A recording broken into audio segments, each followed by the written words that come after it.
episode may contain graphic descriptions of crime and narrations involving suicide. Listeners' discretion is advised for children under the age of 18 and for individuals who may be sensitive to the details in this episode.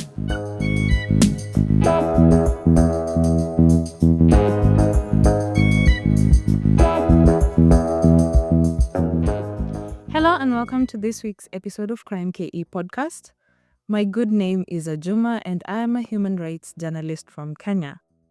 This week, we get into the story of the death of Paul Magu, Lydia Magu, Allen Magu, Ryan Magu, and Tiffany Mudhoni Magu. This story was suggested by one of our listeners, and I think this is one of the craziest stories I have ever researched. Talk about a mystery. This is a story about the tragic demise of a young family, allegedly through spiritual manipulation and cultism.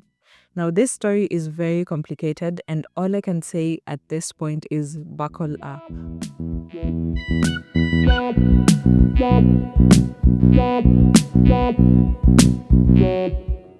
Paul Magu was a successful lawyer based in Nairobi. From the outside looking in, he had a good life. He had a beautiful wife, and together they had 3 beautiful kids. But according to several reports I used to research for this episode, a lot was going on behind the scenes that complicated the image of the life that he appeared to lead. To begin this story, let me take you to the morning of Sunday, November 23rd, 2014. According to the family's house help, a woman identified as Njoki, she said she woke up early on that day and made the family breakfast as she usually would. Once she had served the breakfast, she said the first person to wake up was Paul Magu, then his wife, Lydia Magu. Njoki said she remembered Paul sending him to a nearby shop to buy soda that morning, which she did. And when she came back, she put the soda in the kitchen and Paul came and took it into their bedroom. She said that she continued with her chores until at some point, Paul approached her again and told her that he wanted to send her to town to buy fermented porridge flour. Njoki said that she found this weird because it was always Lydia, his wife, who did the grocery shopping for the house. When she asked if she could confirm with Lydia which flour to buy, Paul told her that she couldn't because Lydia had already left for a prayer session with a woman identified as Pastor Ann Wanyoro. Njoki left the couple's home in Kenya Pipeline Estate in Muthaiga to go to town and buy the flour that morning. She said that when she returned in the afternoon, she noted Lydia's absence was unusual because even the kids had started already asking about her. Njoki said that she overheard Paul telling the youngest child, Tiffany, that her mother would return home very late from the prayers that she had gone to with Pastor Ann. Now, it was unusual for Lydia to be away from her kids for that long, and especially with no communication. Her brother, Lydia's brother, called and texted her several times with no response, so he got worried and called Njoki. Njoki passed the same information she got from Paul, that she had gone for prayers, to her brother. Sunday went by with no sign of Lydia. Monday came and there was still no sign that Lydia would show up. Now that Monday, Paul went to his neighbor and made a weird request. He asked him if he could give him his national ID so that he could put him down as the custodian of his kids. Of course, the neighbor declined because he did not understand where all this was coming from. So at this point, people around Paul started noticing that something was wrong with him, and it did not help that his wife, who had now been missing, was missing for more than 24 hours. So Monday passes without a word from Lydia, and on Tuesday, November 25th, Njoki says that Paul woke up early at around 8 a.m. and he asked her to prepare the 3 kids because he wanted to take them to his parents' home in Thika. Njoki says that she did just that, and at around 10 a.m., Paul left the home in the family car with his 3 kids, Allen, Ryan, and Tiffany. Allen was 9 years old, Ryan was 8 years old, and Tiffany was only 6 years old at the time. Jackie said that Paul actually returned to the house 2 hours later without the kids. He said he was just passing by to pick something though. Now, on the same day, Lydia Magu's body was found dumped in a thicket at Paradise Lost along Kiambu Road, and she was taken to City Mortuary by police in Kiambu. Her body was badly mutilated. She had gaping wounds on her face and neck. It was as if she had been hacked to death. Some of her teeth were missing and she was partially burnt. We are still on Tuesday. That evening, Paul, all alone, at this time, nobody knows that Lydia has been found because her body was found by police and taken to City Mortuary. That evening, Paul, all alone, he drives home to his parents' house in Thika. His father said that he got there at around 4 p.m. He said that he was shocked to see him because it was completely out of character for him to show up at home unannounced. He said that he was all alone at home since Paul's mother was visiting her daughter in Mombasa. And when Paul came home, he was shocked to see him, but he welcomed him. He prepared him some tea, but Paul only took a few sips and left it. The two of them even went to the farm and did some work that evening. Now, while they were at the farm, his father said that Paul appeared uneasy. In fact, some of the neighbors who saw him working with his father asked if he was okay because he was completely out of character. It was at this time that Paul told his father that he was feeling weak because he had not eaten for 2 days. On hearing that, Paul's father stopped the farm work and returned home to cook for him some food because, of course, he was concerned. My son is hungry and we're working in the farm. Of course, he was concerned like any other father would be. So you can imagine how much more worried he was when Paul refused to eat the food he had cooked. At some point that night, he said that Paul left the home on foot. He said that he was going to a fundraiser with friends and he would be back. Now, when he came back that night, his clothes were all wet and muddy. He told his father that while he was returning home from the fundraiser, he was mugged near a river and his phone was stolen. His father said that when he reached the house, he just went into one of the rooms and started screaming and talking to himself. By morning, his father said that he was even more worried, not only because of his strange behavior, but because he had not had any food. And if what he said about not eating for 2 days was true, then it meant that he had now not eaten for 3 days. So he woke up, went to the shops and bought milk and eggs to make Paul some breakfast. And when he returned, he said he could not believe what he saw. He found Paul wearing his mother's skirt and blouse, and by this point he was convinced that his son was going insane. He said that this actually made him angry and he ordered him to remove the clothes and change into his own, which he did. And afterwards, he just got in his car and drove off. So at this point, his father is convinced that something is wrong with Paul. So he called his siblings and told them what had just happened.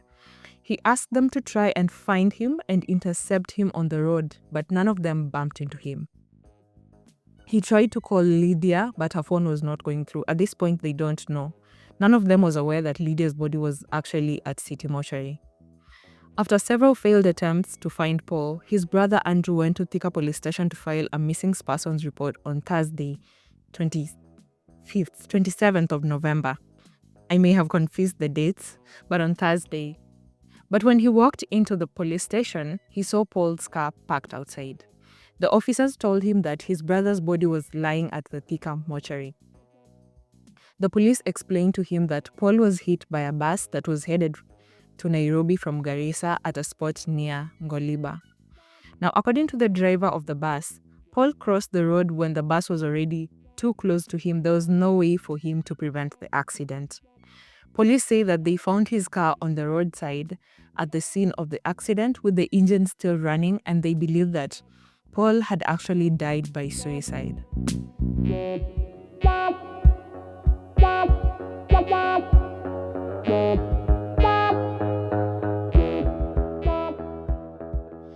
In Paul's car, police found 3 jackets and lunch boxes belonging to Paul's children and the car keys.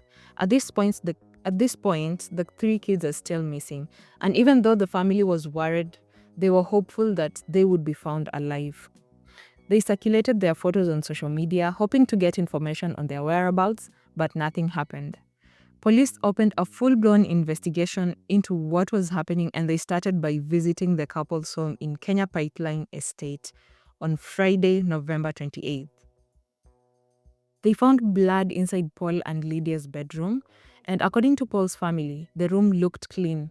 But when they took a closer look, they saw blood on the ceiling and bone fragments on the floor. Joki, who was the family's house help, said that she noticed that the bed sheets had been changed and it looked like someone tried to wipe off blood from the walls. Police realized that something had been burned in the parking area of the house. They say that the burn formed the shape of a human body. In the house, they found ashes in a room that was described as the prayer room. His family and even Joki say that Paul spent most of his time in the room with his pastor, Pastor Anne Wamboi Wanyoro. They also found spiritual materials in the prayer room, like books with teachings on things like wealth and curses. They also recovered a suicide note believed to have been written by Paul. The note was addressed to Paul's parents. I'm going to read directly from the note. It says, "To Mom and Dad, I write this to you. I am very grateful for you being my parents. You worked hard for me and sacrificed a lot for me and my siblings. I have left my children Alan, Ryan, and Tiffany with my friend Charles Matuku to look after them and educate them as his own. The little I had, I have also left to him, for the purpose because raising and educating them is not cheap. I hope understand. Kindly accept and bless that decision. It is for the best for the children. I ask you solemnly to be checking on those children. Never let them out of your mind, and please never let them suffer. To my brothers, Jurumba and Kamau, and my sister, Mercy and Faith, no matter the differences that have been between us, we are one blood. Please forgive me for every way I ever wronged you. I have left my children with my friend Charles to look after them because I think it's for the best. I have also willed to him the little I had for this purpose.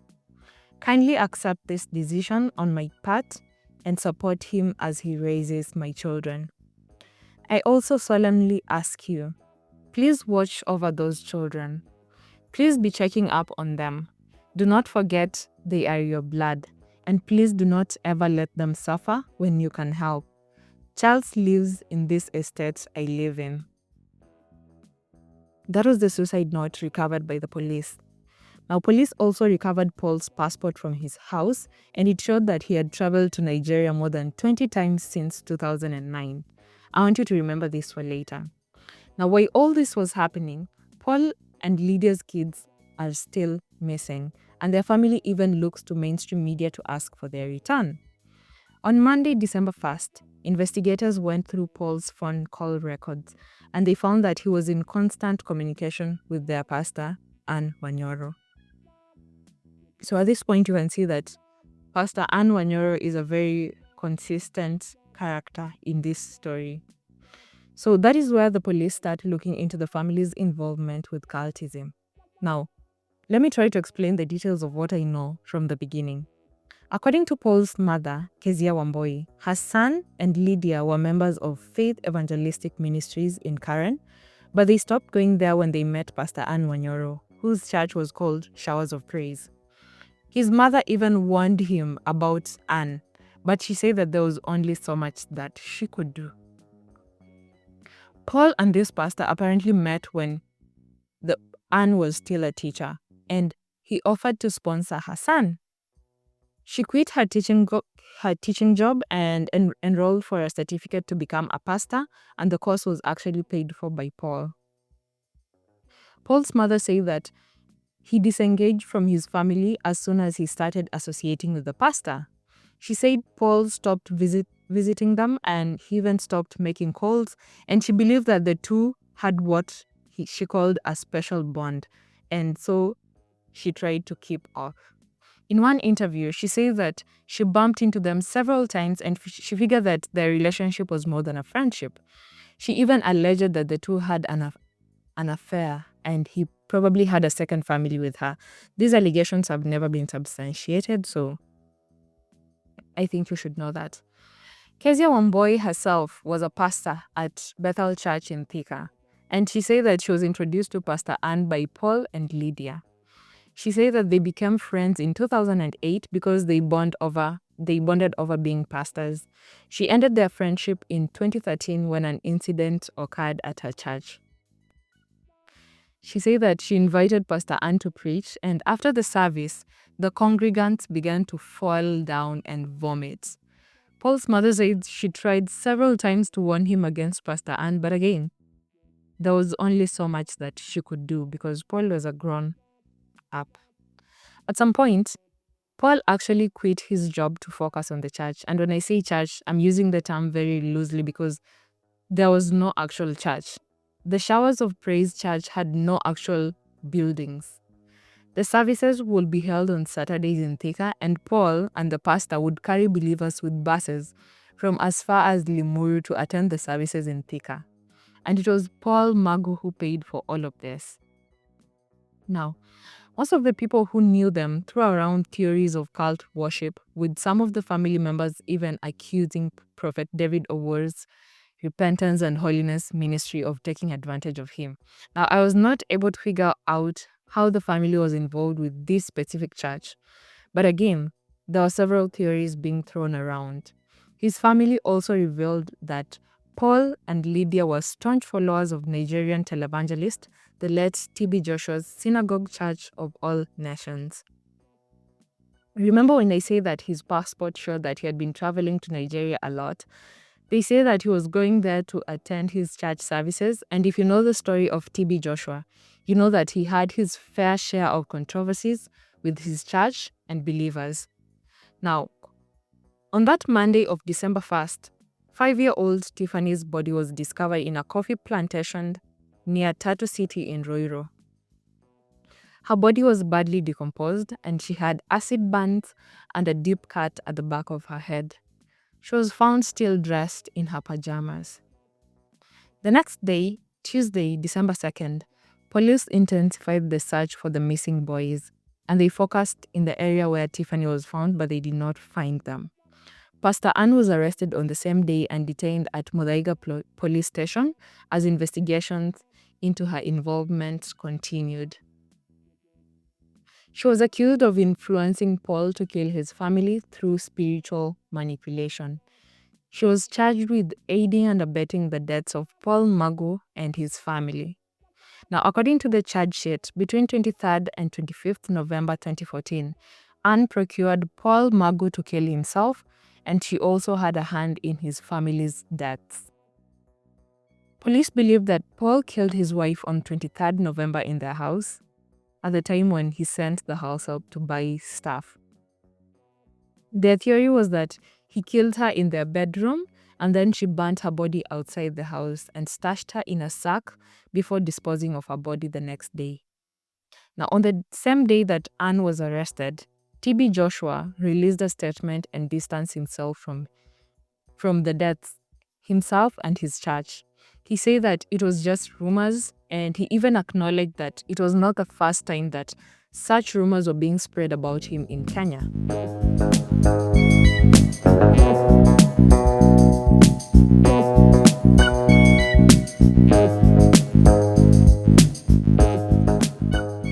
Alan and Ryan Magu's decomposed bodies were recovered on Wednesday, December 3rd at a thicket near Tatu City, near where their sister was found. Their bodies were also burnt with acid and they were badly mutilated. This discovery meant a sad and tragic end to a very young and seemingly successful family. The family of 5 was buried on 9th December 2014 at their home in Kimuchu village in Juja, Kiambu County. Paul's family eulogized him as a humble person, and his neighbors say that he had two sides to him. His brothers say that none of them saw this coming. They knew that the church had changed him and he had been brainwashed, but they believed that he actually loved his family. So none of them saw this kind of ending to him and his family. His mother said that she struggled to understand what happened because Paul was never a violent person. In one interview, she even said that Paul would never even watch a chicken getting slaughtered. Lydia's sister, Esther, however, described Paul as controlling towards Lydia. She said that she lived with the couple and worked as their babysitter for 5 years, and she saw their interactions. Esther said that she fell out with the couple after she was excommunicated from the Showers of Praise Church for not listening to the prophets of God. She said that they accused her of causing disunity in the church, and she was excommunicated. In one interview, she recalled having a very weird dream just a few days before Lydia was murdered. In the dream, she said Lydia told her something along the lines of, "I wish I was like you. I was as happy as you are because even though you don't have money and property, God provides for you, unlike me, who is very unhappy." Paul's sister believed that Paul killed himself because he had lost all his property and he was not ready to live in poverty. The investigation would later reveal that Paul wrote a will that allowed Pastor Wanyoro to inherit his property, and he had left nothing to his family. The property he left to the pastor included parcels of land and his vehicle, a Lexus. The 5 members of the Magu family were all buried in one big mass grave. There was no even viewing of the bodies at the funeral because the bodies were badly decomposed. Pastor Anne Wanyoro was arraigned at Kiambu Law Courts, and she denied the charges against her. She was freed on a 2 million shilling bond as the case against her continued. Paul's father, Mzee Samuel Muhiu, was the first prosecution witness in the case. He told the court that Paul was behaving weirdly leading up to his death, and he almost thought that he had gone mad. He narrated what happened on that day that Paul made an impromptu visit to their home and his strange behavior. Now, the second prosecution witness in the case was a woman identified as Ruth Njambi, who was Paul's secretary. She told the court that Paul was behaving strangely around 3 weeks leading up to his family and his death. She said that about 2 weeks before the tragedy, Paul started coming up with excuses to keep her out of office.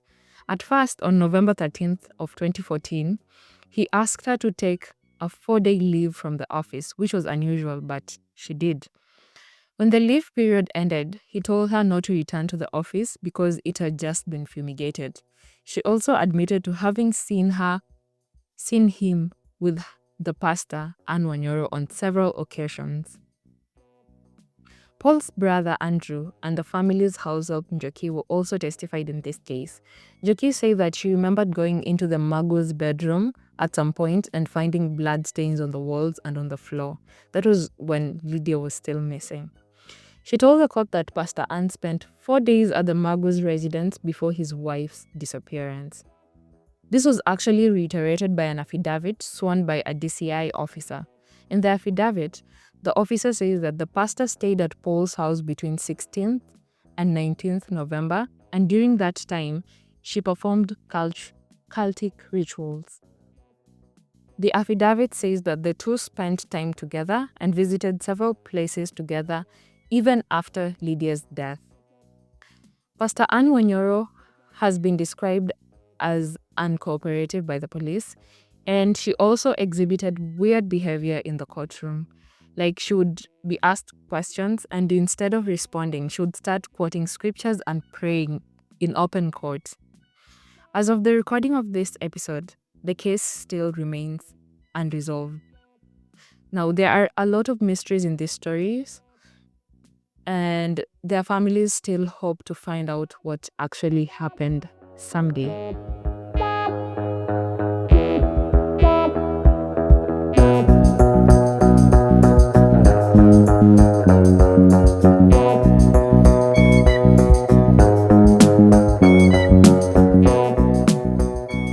Thank you for staying with me until the end of this episode. You can support Krime KE podcast by sharing this episode with your friends so that we can build a larger community. to listen to these cases. On TikTok and Instagram, we are at Krime.ke. On Facebook, you can find me at Ajuma Millicent. I have tagged the podcast's contact information and social media pages on the show notes of this episode so that it is easier for you to reach out if you have any feedback on this episode or the podcast in general. We also have a WhatsApp number, which I've put in the show notes of this episode. You can send in voice messages, suggest cases, and give feedback. Don't forget to give this podcast a 5-star rating on Spotify and catch the next episode of Krime KE podcast on Thursday next week on the same platform that you're listening from right now. But until then, stay safe and remember, it is crime with a K.